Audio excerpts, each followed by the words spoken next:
Hello बालमित्रांनो, तुम्हाला माहित आहे ना, आपले राष्ट्रीय फूल कमळ आहे. चला तर मग आपण कमळ बनवूया.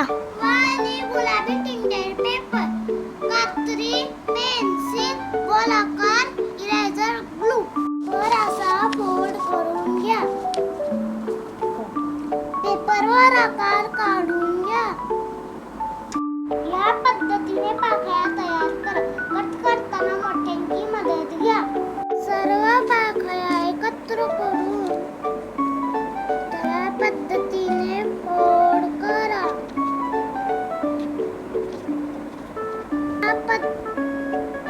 या पद्धतीने फोल्ड करा. रंग